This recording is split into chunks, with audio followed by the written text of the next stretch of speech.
Hello friends, in this particular video I am going to discuss General Studies paper 1 of UPSC Mains examination 2014. I have not written 2014 here.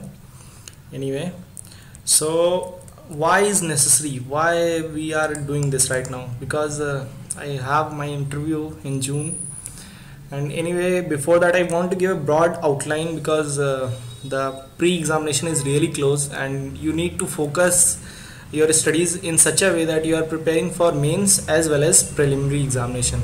So this analysis is important because it will give you an idea about how to prepare and what to focus during your preparation times, because unfocused study is very dangerous. And I will also give you a holistic picture in the end of when I have discussed the whole paper, and I will point out the specific areas which you need to focus. So then you will be totally adjusted to what to read, what not to read. And see, this is a very important thing, that the questions and the answers which I am going to discuss in this paper, that are not important, because they are not going to repeat the same questions. There will be new set of questions every time in UPSC. So it's the approach to a particular question that you have to learn, means how to tackle the question. Even if you don't know anything about any particular question, even I was not knowing anything about so many questions, still I have written all of the questions. So you have to learn the approach, okay? And so let's start. And in this particular video I will discuss only question 1 to 5, so that I will just make a short video. I don't have, okay, anyway. So this is the first question. The question was that, to what extent has the urban planning and culture of Indus Valley civilization provided inputs to the present day urbanization? Discuss. So after reading this question, what comes in your mind? See, there are two parts of this question. First part is that to urban planning and culture of Indus Valley, okay, and then present day urbanization. So you have to compare and contrast these both. So first of all, you should know what is urban planning and culture of Indus Valley, okay? So this you can easily get in NCERT of class 6th, as well as maybe ancient history from class 8th. So this is a really easy thing. You have read so many times about Mohenjo-daro and this Harappan culture and their town planning and their culture, what are the type of potteries they used to make, what are the beads, ornaments, and what is the trade. And urban planning, you know that they have this whole city structure. It is given in NCERT. Then they will have straight roads, then very high level of sanitation, then great granary, citadel in the westernmost corner. So this is the diagram that you have to draw in this particular question, and then you have to first explain Indus Valley civilization. But then you have to come to the next part, that is, what are the inputs that are provided to present day urbanization. So right now the urbanization is facing a lot of challenges in Indian cities.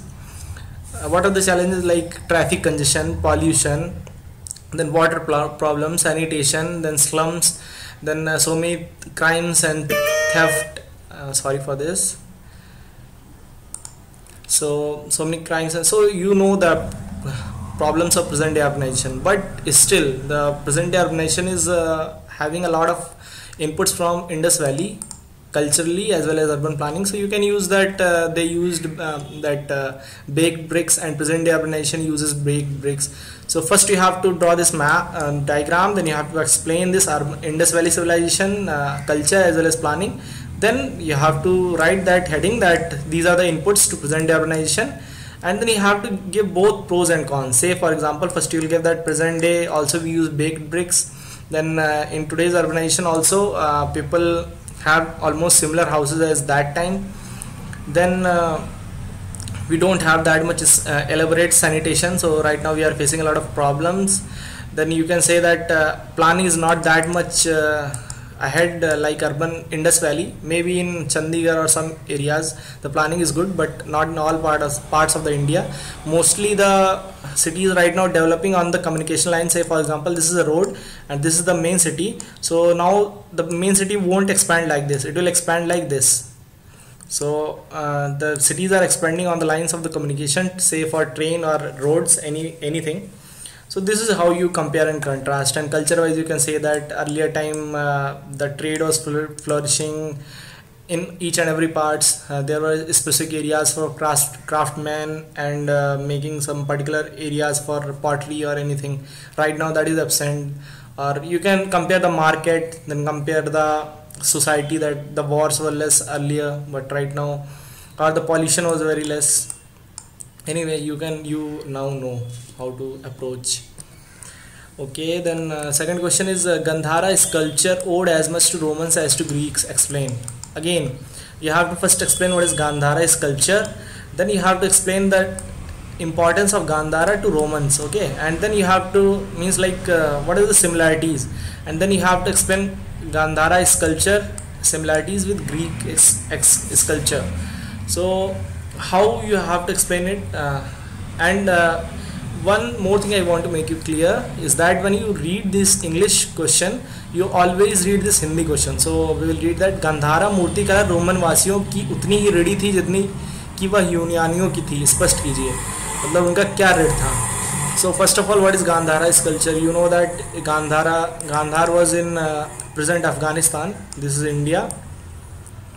Okay, and here is the Afghanistan area. This is Pakistan. The Gandhara sculpture developed here, and you know that here is the Byzantine Empire. Byzantine Empire was ancient Roman Empire. There were two empires: Western Empire that was in Rome, and Eastern that was in Byzantine. So this is how the Byzantines had a lot of impact on their neighboring state of this Afghanistan, as that is Gandhara, and Kushanas were the main kings which developed this Gandhara sculpture. So this is how I related, because I knew that Byzantine Empire was here up to 15th century when Ottomans captured it and destroyed this Byzantine Empire.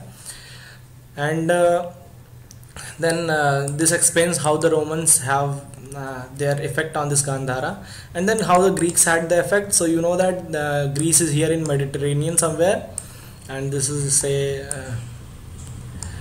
here the Greece is there. So their main that Alexander the Great, he conquered all these parts and he came to India, so he conquered all these areas also.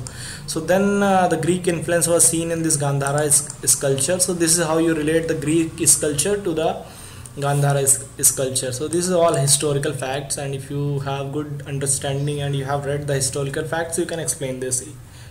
So this was easy as well as tough question. You have to relate, you have to make the answer then and there only. It's not any fixed answer. Okay. Then the question 3 is that Takshila University was one of the oldest universities of the world, with which were associated a number of renowned learned personalities of different disciplines. Okay. So Takshila, you should know first where is Takshila, and then its strategic location caused its fame to flourish, but unlike Nalanda, it is not considered as a university in modern sense. Discuss. So you should know where is Nalanda, you should know where is Takshila, and then they are just asking you that why Takshila cannot be considered as a university in modern sense. So in this particular question, let's also read the Hindi question. Takshashila विश्वविद्यालय विश्व के प्राचीनतम विश्वविद्यालयों में से एक था, जिसके साथ विभिन्न शिक्षण विषयों डिसिप्लिन्स के अनेक विख्यात विज्ञानी व्यक्तित्व संबंधित थे. उसकी रणनीतिक अवस्थिति के कारण उसकी कीर्ति फैली, लेकिन नालंदा के विपरीत उसे आधुनिक अभिप्राय में विश्वविद्यालय नहीं समझा जाता. चर्चा कीजिए. So do you know why this question came? This came because during his election campaigns, our Prime Minister Modi, he told that Takshila, when he went to Bihar for election campaigns, he told that Takshila and Nalanda were in the Bihar, and he described it, he glorified Takshila. But actually Takshila is near Peshawar border, or Kashmir border. So this is the Indian map, and sorry, this is very bad representation. Anyway, Takshila is somewhere here near Afghan border and Pakistan border, or you can say it is in Afghanistan. Anyway, I don't know.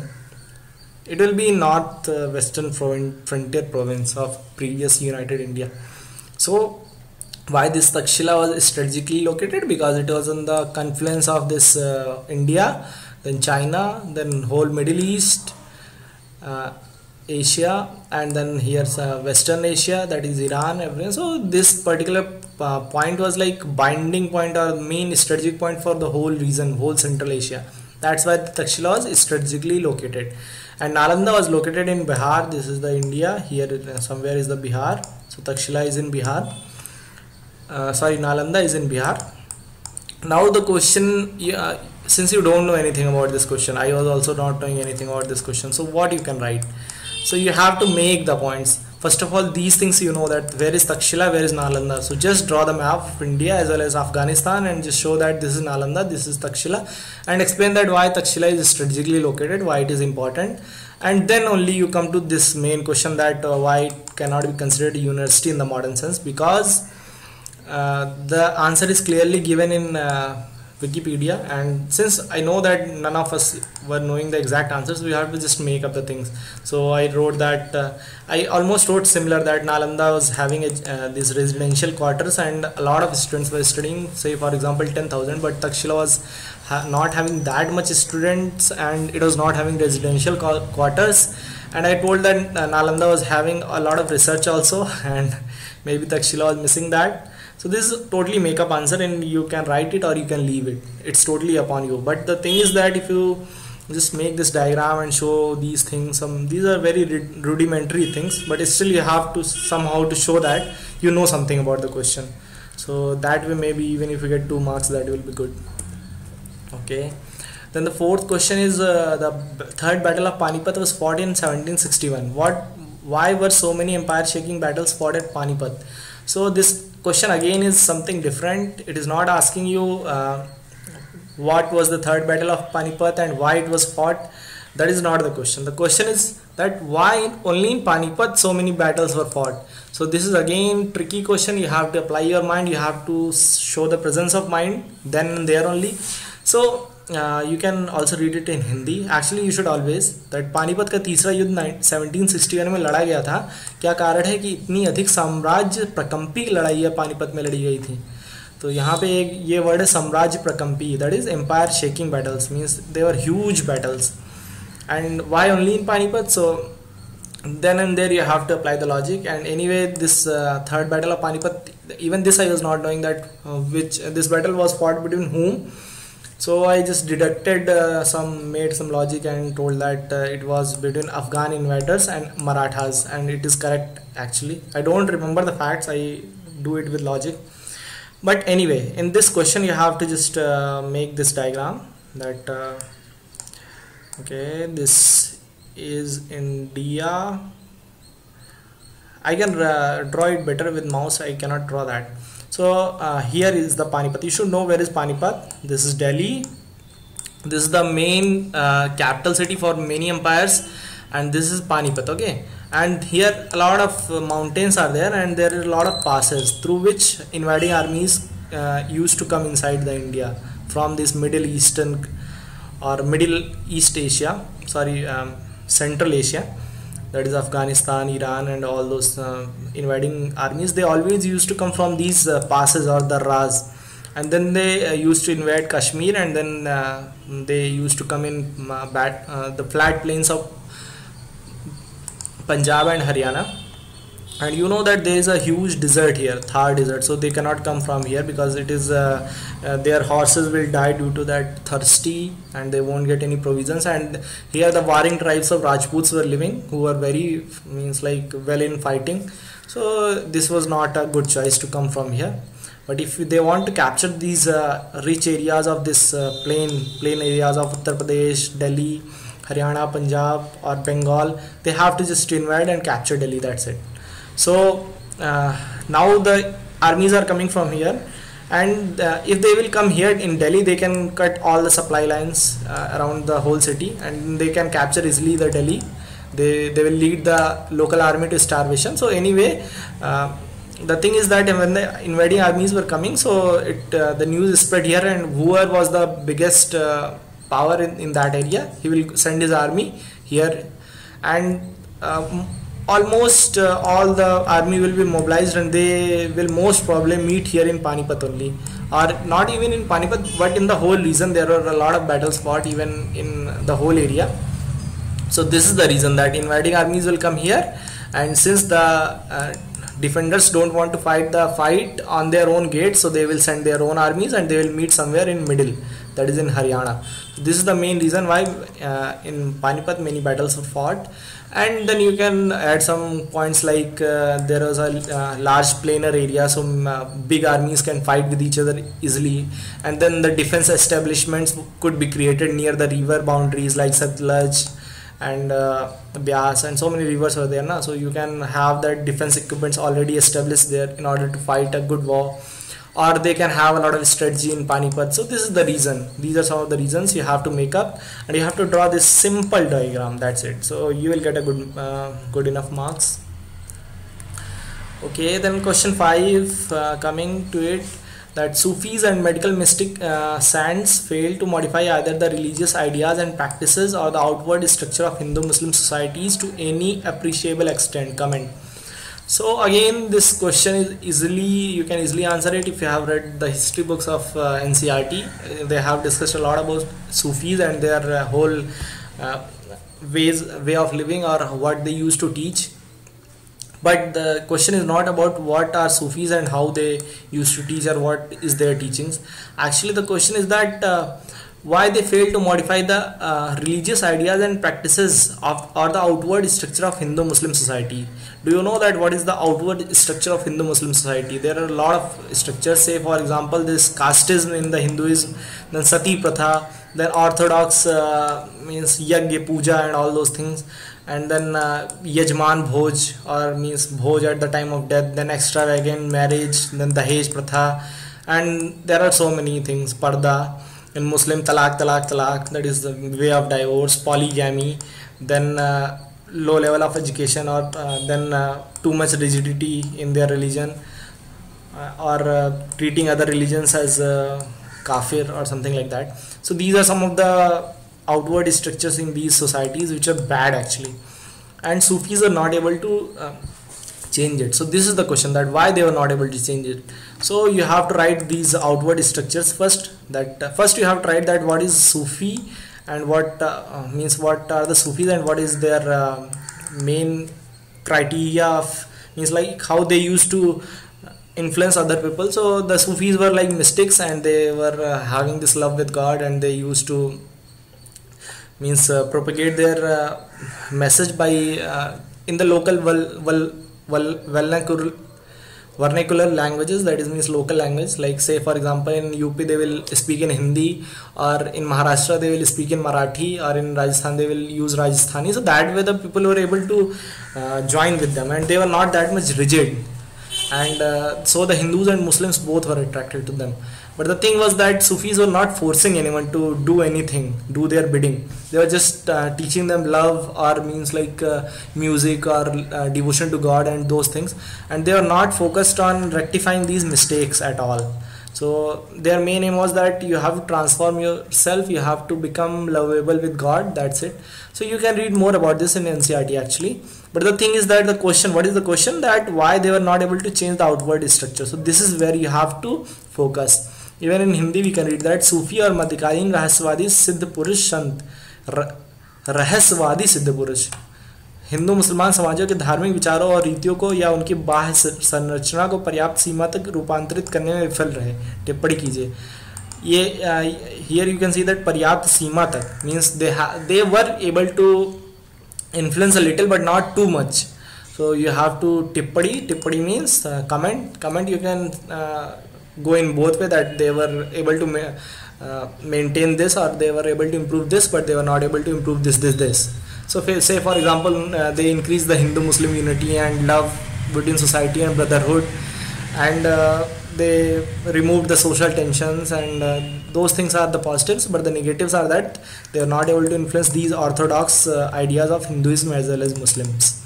So these are the 5 questions that I have discussed in this video, and I'll just keep on discussing further 5 and 5 every day. So this way I will be able to give you an idea about how to prepare and how to tackle these questions. And as you can see that this question is from NCERT, and then this question is also from NCERT. You can read the NCERT of history and you will be able to judge how to tackle this. Or else you can also read this Medieval India by previous NCERT of Medieval India, that old NCERT. There you will get some idea. Then Takshila Vishwavidyalaya, this you don't know, but this is from current affairs. Modi talked about these things, so that's why this question came. And then Gandhara culture, it's also very basic in culture part, and you have to just correlate. This is also means, I think that this is also covered in NCERT, and then this is totally covered in NCERT. So all the 5 questions are from NCERT, and this is not anything very unusual. Just you have to apply the presence of mind. So I think that that's it for this video. Thank you guys, and I will see you in next video. Okay, bye.